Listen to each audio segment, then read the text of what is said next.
সরদার বাড়ি জামে মসজিদের কদরের নামাজ পড়ার পরে কিছু আলোচনা। আল্লাহু আকবার। জিজ্ঞাসা, তুমি কিভাবে জবাই করছো? বলে আমি দরজা দিয়ে জবাই করছি। তুমি কিভাবে জবাই করছো? বলে আমি অন্ধকারের মধ্যে জবাই করছি। তুমি কিভাবে মুলুক জবাই করছো?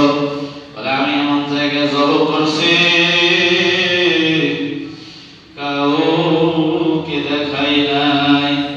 পাগলা মরিদ বোকা শোকা পাগলকে ডাক দেও, কি ব্যাপার তুমি কেন জবাই করে নিয়ে আসো, জিন্দা মুলুক নিয়ে আসো? বলতেছে, হুজুর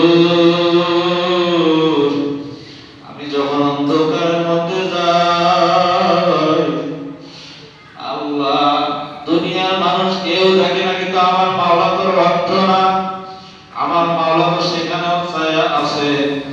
আমি যখন পানির নিচে যাই, পানির নিচেও আমার মাওলা দেখে।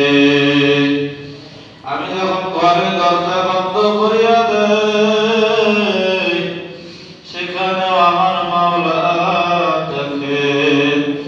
আরে যারা আমরা রোজা রাখি, কেউ কি দরজা বন্ধ করে খাইতে পারবেন নাকি? কেউই খাবেন নাকি?